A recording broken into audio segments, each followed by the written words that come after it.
साथियों, मैं राजेंद्र सिंह। आज 6 दिसंबर है और इस 6 दिसंबर के दिन एक ऐसे महान शख्स का निधन हुआ था जिनका नाम है परम पूज्य भारत रत्न बाबा भीमराव अंबेडकर। दोस्तों, इनकी जीवन का मोटिवेशनल बातें शेयर करने के पीछे हमारा सोच यही है कि हम इनके लाइफ से बहुत सारे बात हम सीख सकते हैं और सीख कर जीवन में आगे बढ़ सकते हैं। अगर आपको आगे बढ़ना है, एक अच्छा व्यक्तित्व बनना है, तो एक महान व्यक्तियों के जीवनी मोटिवेशनल बातें उनका स्टडी कीजिए और ध्यान में लाइए। वैसे ही मोटिवेशनल बातें बाबा साहब के जीवन से बहुत सारे मिल सकता है। तो आज 6 दिसंबर के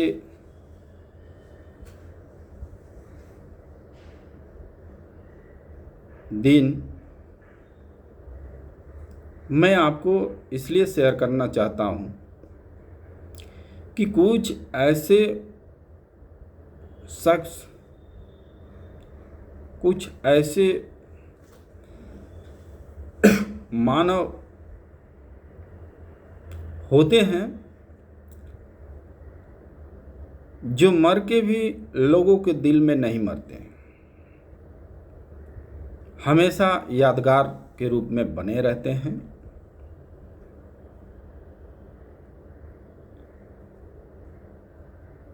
और इनकी महापरिनिर्वाण दिवस भारत में ही नहीं, लगभग विदेशों में मनाया जाता है। यानी आप सोच सकते हैं कि इनकी जीवन की मोटिवेशनल बातें कितना उपयोगी है, कितना इम्पोर्टेंट है कि लोग देश छोड़ विदेश में भी याद करते हैं।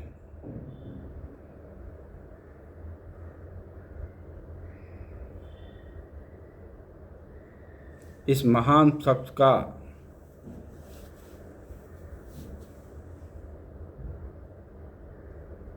जन्म जो है मध्य प्रदेश के एक महू गांव में हुआ था। अंबेडकर साहब के बचपन का लाइफ बहुत ही गरीब, चिंताजनक, शोषित परिवार में हुआ था। और सबसे दुखद बात यह है कि बाबा साहब के बचपन में ही इनकी मां का स्वर्गवास हो गया था। आप समझ सकते हैं, बचपन में ही जिनकी मां का स्वर्गवास हो जाए, उनके सामने कितना बड़ा काला साया बनकर एक पहाड़ सामने खड़ी हुआ होगा। उस सिचुएशन को झेलते हुए बाबा साहब ने कैसे आगे बढ़ा होगा। जब उनकी मां का देहांत हो गया तो उन्होंने अपनी चाची के घर चले गए और वहीं से उनका पालन पोषण और बाकी आगे का पढ़ाई लिखाई का काम स्टार्ट हुआ। उन्होंने अपने भाई के साथ स्कूल में जाया करते थे। दोस्तों, उस समय की जो सिचुएशन बुकों में लिखा गया है वो बहुत ही दर्दनाक और भयावह सिचुएशन को दर्शाता है। जब वो पढ़ने जाते थे तो उनको महार होने के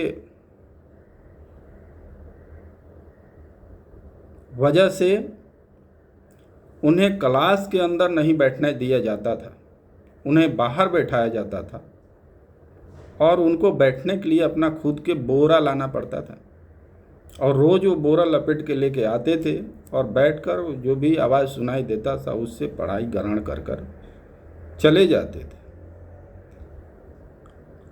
आप ये चीज़ पर चिंतन कर सकते हैं कि उस समय बाबा साहब के स्थिति सिचुएशन को झेलते हुए इतना बड़ा बने। आज तो हमारे पास कितनी चीज़ें उपलब्ध है, इसके बावजूद भी हम पढ़ाई में पीछे क्यों हैं?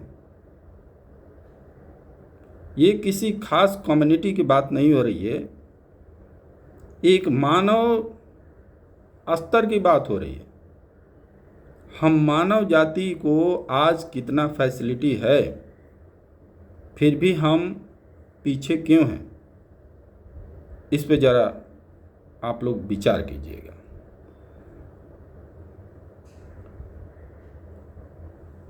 इस परिस्थिति को झेलते हुए बाबा साहब ने बम्बे से बैचलर ऑफ आर्ट्स की डिग्रियां हासिल की। उसके बाद में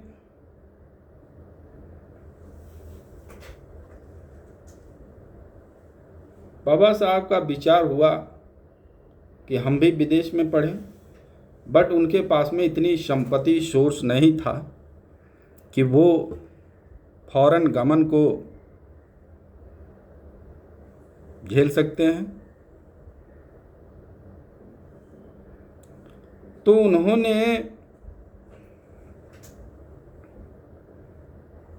बड़ौदा के महाराज गायकवाड़ के पास में जाते हैं और अपना प्रस्ताव रखते हैं कि राजा साहब, अगर मुझे थोड़ा संपत्ति, थोड़ा पैसा मिल जाए तो हम अपने फॉरेन के एजुकेशन को कलेक्ट करके आ सकते हैं। गायकवाड़ राजा साहब ने अपना प्रस्ताव रखा कि मैं तुम्हें बाहर भेजने को तैयार हूँ, सारा खर्चा उठाने का तैयार हूँ, लेकिन उसके बदले में मुझे क्या दोगे?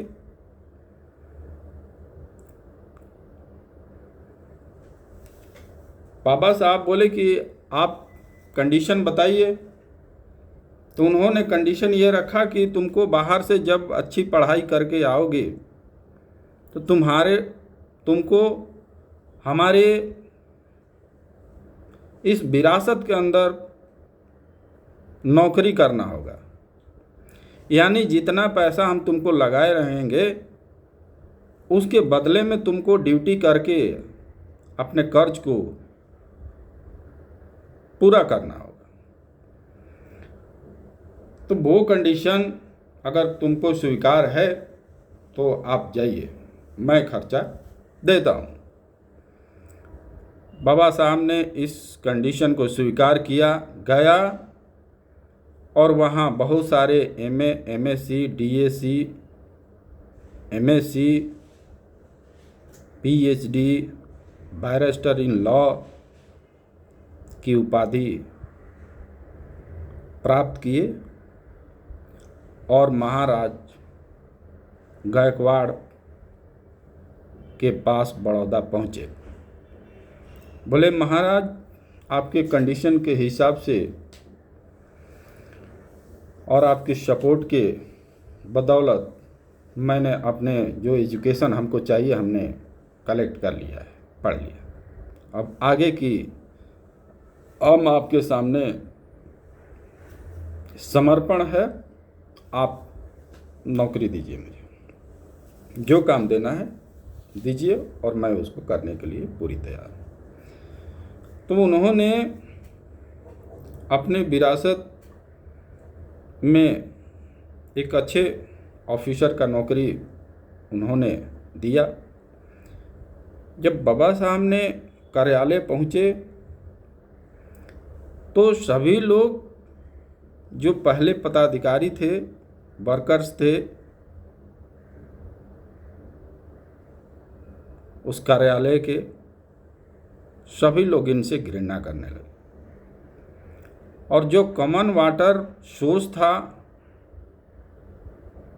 पीने के लिए, बाबा साहब को अनटचेबल के दृष्टिकोण से देखते हुए उस पानी को पीने से मना कर दिया गया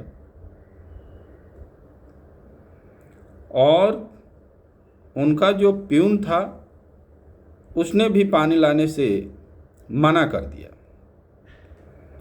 बाबा साहब ने सोचा कि ऐसा क्यों हो रहा है, जबकि हम पढ़ाई में भी कम नहीं है, पदवी में भी कम नहीं है, मैं मानव जाति हूँ, तो ये सारे इतना एजुकेशन जो किया हूँ क्या मेरी जाति से छोटा है? इन लोग के सामने केवल मेरी जाति ही दिखाई देती है, मेरा पढ़ाई नहीं दिखाई देता है।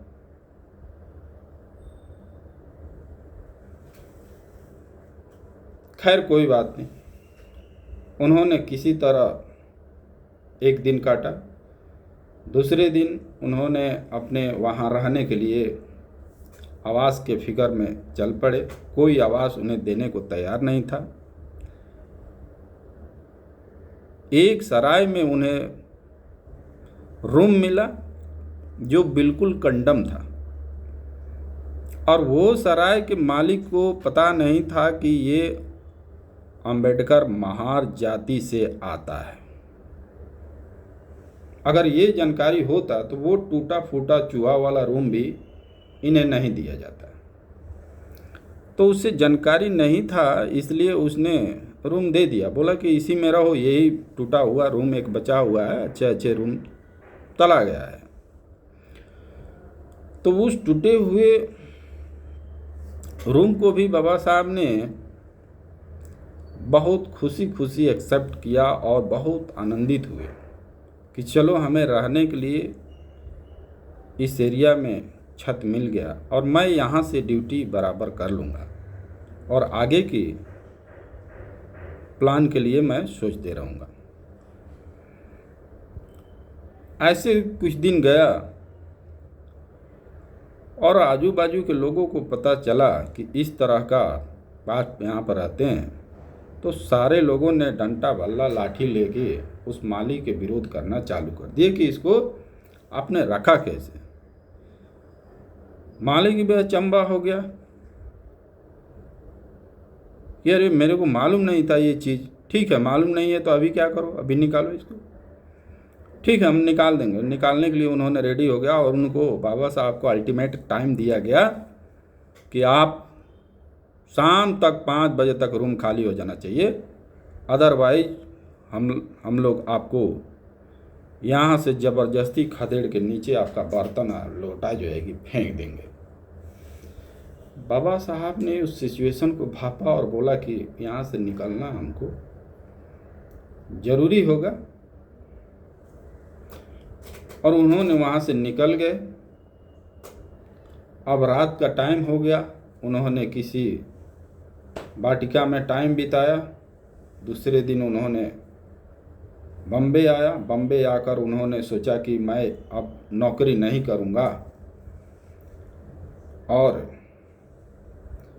मैं बिजनेस करूँगा। उन्होंने बिजनेस भी किया, लेकिन ज्यों ही उनके कास्ट को लोग जाना, बिजनेस उनका ठप पड़ गया, बंद हो गया। फिर उन्होंने कुछ स्टडी करना आगे चालू किया, कंटिन्यू रखा। उसके बाद में उन्होंने प्रोफेसर की एक डिग्री बॉम्बे यूनिवर्सिटी में प्राप्त कर लिए। तो उन्होंने सोचा कि अब हमारी स्थिति अच्छी हो जाएगी और हम आगे अब बढ़ना चालू हो जाएंगे और हमारी स्थिति जो है परिवार का भी सही हो जाएगा। लेकिन वहाँ भी वही स्थिति हुआ जो बड़ौदा हाउस में हुआ। उन्हें भी वहाँ प्रोफेसर के रूप में कोई टीचर पढ़ने को, शिक्षा लेने को तैयार नहीं था। लास्ट तक उन्हें वो भी नौकरी गंवानी पड़ी। तब उन्होंने मार्किंग किया कि हमारे अभी तक के लाइफ में एक ही चीज़ मिला, जो है हमारा जाति, और यही कारण है कि हमको हर एक जगह नफ़रत के दृष्टिकोण से देखा गया। तो जब मैं इतना एजुकेटेड हूँ, हाईली क्वालिफाई हूँ, उसके बावजूद भी इतने यातनाओं को सहना पड़ रहा है, तो हमारे समाज में जो पढ़े लिखे नहीं हैं उनको जानवर से भी बदतर व्यवहार किया जाता होगा। तो हम ये क्यों ना करें, ये सब नौकरियां छोड़ छाड़ कर हम अपने समाज के उत्थान के लिए काम करें और उसको बॉटम से ऊपर लेकर आए। उनकी क्यों ना हम व्यवस्था करें कि इस तरह का आने वाले टाइम में विचार लोग ना पाले। तो बाबा साहब ने केवल अपने ही कम्युनिटी के लोगों के लिए काम नहीं किया, बल्कि उस कम्युनिटी के हर गरीब तबके, गुजले कुचले मानव के लिए काम किया, जो हर संभव आर्थिक स्थिति से नीचे हों, एजुकेशन विहीन हों। उन सबको एजुकेशन और स्वतंत्र रूप से विचार पालन करने के लिए अधिकार के खोज में लोगों के बीच जाकर सर्वे करना चालू कर दिए। तो देखा कि बहुत लोगों के साथ में इस तरह का जानवर जैसा व्यवहार किया जाता था। तो उन्होंने सबसे पहले चौदरा तालाब के नासिक के पास में है, उस तालाब में पानी पीने का सभी लोगों के बीच अनाउंसमेंट किए और बोले कि हम सभी लोग जाकर चौदरा तालाब के में पानी पीने का आज काम करेंगे। लगभग 2500 लोगों के साथ में उन्होंने जाकर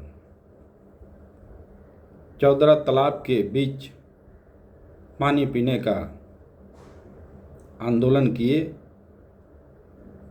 और उस समय उन्होंने महसूस किया कि हमारी धीरे धीरे स्थिति अच्छी हो रही है, लेकिन उनको ये पता नहीं था कि जब उनके न चाहने वाले लोगों को पता चला तो लाठी डंडा भाला से उनके अनुयायियों को बहुत क्षति पहुंचाए।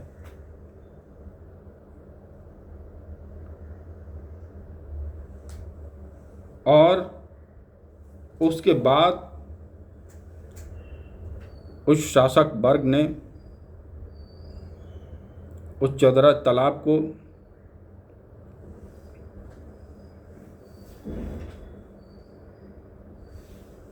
एक शुद्धिकरण किया, जैसा मानो कोई भूत राक्षस जानवर ने उसको ये कर दिया है। उससे भी बदतर समझकर उन्होंने शुद्धिकरण किया कि तालाब गंदा हो गया, अब इसको शुद्धिकरण किया जाए। शुद्धिकरण किया, उसके बाद में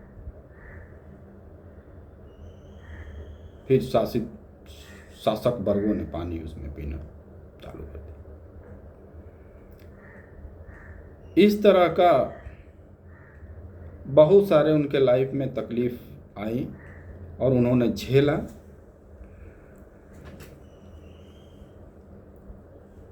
बाबा साहब को जीवन में बहुत टाइप के डिग्रियां प्राप्त हुई थी। 1990 में भारत रत्न की पुरस्कार प्राप्त हुआ था और 1956 में बाबा साहब ने बोधिसत्व की स्थापना किए थे और 1936 में बाबा साहब ने ही लेबर पार्टी का स्थापना किए थे। तो दोस्तों, मैं रेल मजदूर यूनियन के सदस्य को ये एक ध्यान आकर्षित करना चाहते हैं कि जब अंग्रेज़ों के टाइम में 16 घंटा तक काम करके वर्कर कर्मचारी उस ड्यूटी, एक दिन के ड्यूटी को पूरा करते थे, उसी 16 घंटा को बाबा साहब के बदौलत 8 घंटा किया गया। महिलाओं को सती प्रथा से निजात दिलाने वाले बाबा साहब हैं। सभी लोगों को बराबरी एजुकेशन का दर्जा दिलाने वाले बाबा साहब हैं। महिलाओं को भिन्न भिन्न प्रकार के अधिकारों से वंचित रखा गया था, उनको अवसर दिलाने वाले बाबा साहब हैं। आज महिलाएं घर से उठकर भारत की सर्वोच्च पद पर और आसमान का सैर कर रही हैं। इसका अगर श्रेय जाता है तो डॉक्टर भीमराव अंबेडकर को जाता है। इसी प्रकार के बहुत सारे उन्होंने लोगों को काम किया जो मानव जगत कल्याण के लिए अग्रणीय है, श्रेय है, श्रेष्ठ है। कभी कभी ये सुनने को आता है कि महात्मा गांधी और डॉक्टर अंबेडकर का विचार आपस में नहीं मिलते थे और कहीं कहीं ये भी देखा जाता है कि महात्मा गांधी ने बाबा साहब के विचारों के समर्थक भी थे। अब हम दो बातें करते हैं। तो पहला बात ये समझ लेते हैं कि जब 1932 के राउंड कॉन्फ्रेंस अंग्रेजों द्वारा अरेंज किया गया था पूना में, तो उस बैठक में बाबा साहब के प्रेजेंटेशन के आधार पर दलितों के लिए बहुत सारे अधिकार अंग्रेजों द्वारा दिया गया। तो उस अधिकार को लेकर महात्मा गांधी में बहुत नाराज हो गए, नाराजगी होने लगा। यानी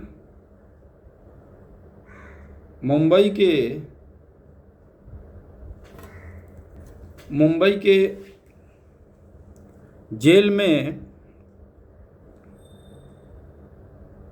बैठकर महात्मा गांधी ने अनशन चालू कर दिया। उन्होंने बोला कि अंबेडकर ने जो अंग्रेजों से अधिकार प्राप्त किया है वो अधिकार हमें मंजूर नहीं है। वो अधिकार हिंदू को डिवाइड करने का अधिकार लग रहा है मुझे, इसलिए कुछ ऐसे अधिकार है जो अंबेडकर को स्वीकार नहीं करना चाहिए। बाबा साहब मानने को तैयार नहीं थे, बोले कि दलितों को उत्थान के लिए, शोषित को उत्थान के लिए ये अधिकार जो हमको दिया गया है अंग्रेजों के द्वारा, गोलमेज सम्मेलन, पूना पैक्ट में, ये हम छोड़ने वाले नहीं हैं। ये बात सुनते ही महात्मा गांधी अनशन का दौर जोर कर दिया और महात्मा गांधी के अनशन सिचुएशन को देखकर महात्मा गांधी के जो अनुयायी थे वो दलितों को परेशान करना, हरासमेंट करना, पीटना चालू कर दिए। उससे बहुत नुकसान होने लगा जो बाबा साहब के अनुयायियों को मानते थे। तो बाबा साहब ने ये सोचा कि जब हमारे लोग ही नहीं रहेंगे तो फिर मतलब क्या है इस अधिकार का, और इससे बहुत सारे सिचुएशन खराब हो सकता है, लोगों के बीच एक दूसरे के राइट्स हो सकते हैं, क्रॉस हो सकता है, बहुत महामारी हो जाएगा, झगड़ा हो जाएगा। और उन्होंने ये भी सोच रहा था कि महात्मा गांधी जैसा भी कोई शख्स जल्दी प्रादुर्भाव से पैदा नहीं होता है, तो इन्हें भी बचाना जरूरी है। तो यानी अंबेडकर साहब ने गांधी को भी सपोर्ट किए और अपना अधिकार जो है कि छोड़ दिए कि ठीक है, मैं जो आप कह रहे हैं कि ये अधिकार मत लो, ठीक है, मैं उस अधिकार को छोड़ रहा हूँ, लेकिन आप अनशन के दौरान मरिए मत। हमारी चिंता हो रही है कि आप इतने अनशन कर रहे हैं कि इस दौर आपकी तबीयत ज़्यादा सीरियस हो सकता है, इसलिए इस वजह से मैं अपने अधिकार को छोड़ रहा हूँ। तो इस वे में ये लगता है कि गांधी ने अंबेडकर साहब के विचार को सशक्त विरोध किया और अंबेडकर साहब ने गांधी को एक कोऑपरेशन किया, उनको सपोर्ट किया। इन्होंने विरोध किया और वो उन्होंने सपोर्ट किया, यानी हम बोल सकते हैं कि कहीं गांधी विरोध भी किए हैं और कहीं सपोर्ट भी किए हैं। तो यहाँ पर गांधी जी विरोध कर रहे हैं, यहाँ पर अंबेडकर साहब सपोर्ट कर रहे हैं। अब रह गया दूसरे स्टेज में चलते हैं कि कहाँ गांधी जी सपोर्ट किए हैं अंबेडकर साहब को।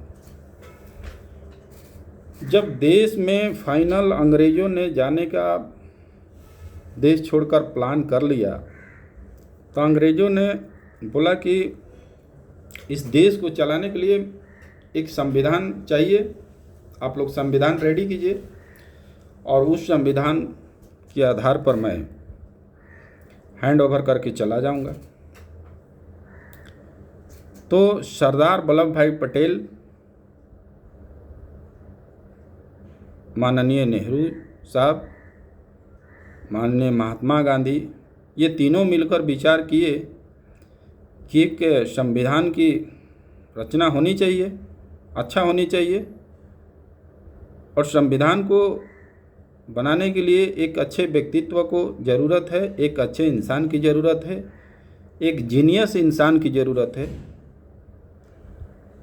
जो सारे कौम को ध्यान में रखते हुए उस संविधान की रचना करे। ऐसे इंसान की आज ज़रूरत पड़ गई है।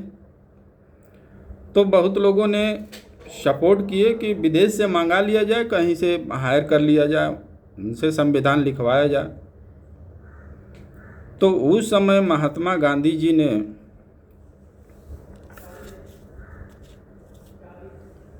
बाबा साहब का नाम प्रस्तावित किया कि हमारे देश में ही एक ऐसे शख्स हैं जो हर एक कौम को महसूस किए हैं और उनके पास में एजुकेशन क्वालिटी भी बहुत हाई टाइप का है।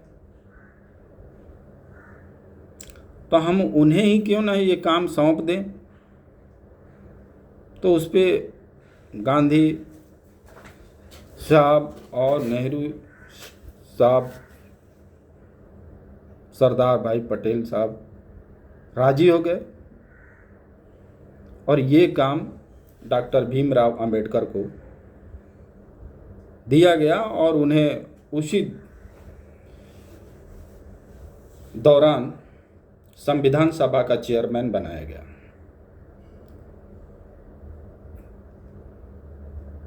उनकी निगरानी में लगभग 3 साल में एक संविधान बनकर तैयार हुआ और यह संविधान पूरा विश्व का सबसे बड़ा संविधान साबित हुआ और इस भारत के संविधान से बहुत सारे विदेश के लोग इस संविधान से नॉलेज ले जाकर अपने देश को संविधान में ऐड किया है। यानी हम कह सकते हैं कि हमारा भारत का संविधान विश्व सर्वोपरि संविधान है। तो ऐसे विश्व सर्वोपरि संविधान को बनाने वाले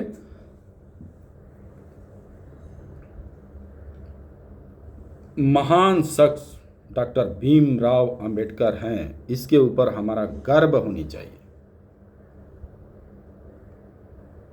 जाति पाति को छोड़कर हमें एक मानव के दृष्टिकोण में देखना चाहिए और सोचना चाहिए और इनको बायोग्राफी, इनके मोटिवेशनल सिचुएशन को अपने जीवन में उतारें, जिससे आपका कल्याण हो और आने वाले आपके बच्चों को भी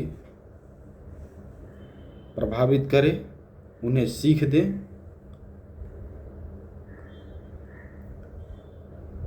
भारत में इनकी अनुयायी तो है ही, विदेश में देखिए विश्व का सबसे शक्तिशाली देश अमेरिका भीमराव अंबेडकर की प्रतिमा वहाँ लगाया है जहाँ विश्व के सबसे जीनियस स्टूडेंट उस कॉलेज से निकलते हैं, जिसका नाम है कोलंबिया यूनिवर्सिटी। उसके गेट पर बाबा साहब की एक सिंबल ऑफ नॉलेज के रूप में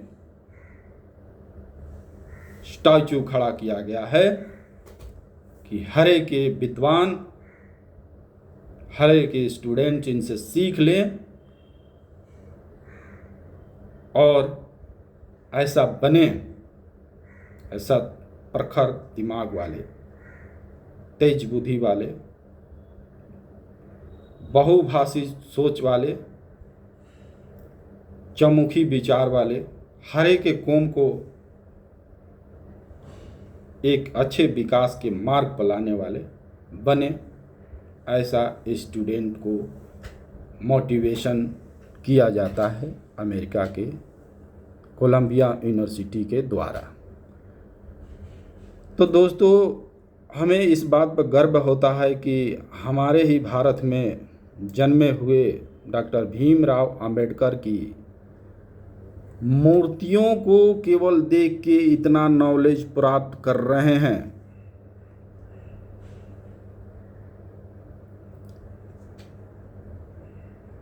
बाबा साहब के इतने सारे संविधान में सुधार के वजह से आज व्यक्ति को स्वतंत्र बोलने का अधिकार मिला है, स्वतंत्र घूमने का अधिकार मिला है, स्वतंत्र स्पीच देने का अधिकार हुआ है हर एक व्यक्ति के।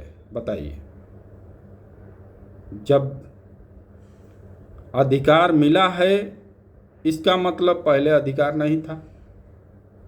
तो आज भी तो उनके महत्व को समझिए, एक जाति बिरादरी के बात को ना लेके चलिए। तो उन महान शख्स का आज 6 दिसंबर के दिन देहांत हो गया था। दोस्तों, इतने सारे क्वालिफिकेशन ग्रहण करने के बाद, बहुत सारे भाषाओं का ज्ञान होने के बावजूद, बहुत सारे धर्म ग्रंथों को स्टडी करने के बावजूद, बहुत धर्मों को देखने के बावजूद, बहुत कौम में जाके अनुभव करने के बावजूद उन्होंने बौद्ध धर्म को ही क्यों स्वीकार किया? ये एक प्रश्न चिन्ह है। इस पे विचार कीजिए।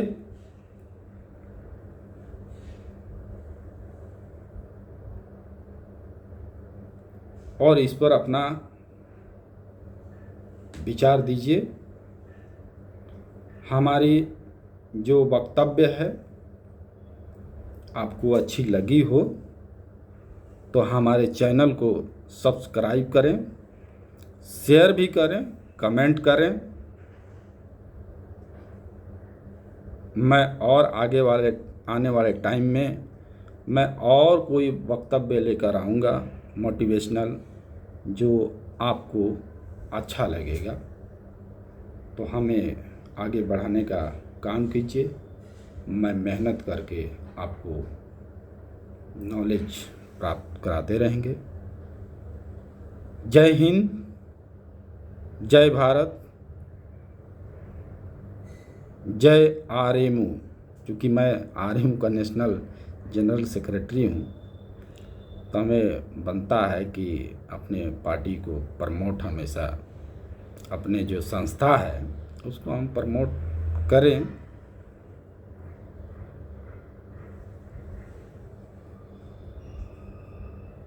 ठीक है, मैं अपनी इतना ही बात बोलकर अपनी वाणी को विराम देता हूँ। आशा करता हूँ कि अच्छा लगेगा। Thank you. आप लोगों ने इतना हमारे बात को सुना ध्यानपूर्वक, इसके लिए मैं बहुत बहुत बधाई का पात्र समझता हूँ। थैंक यू, धन्यवाद।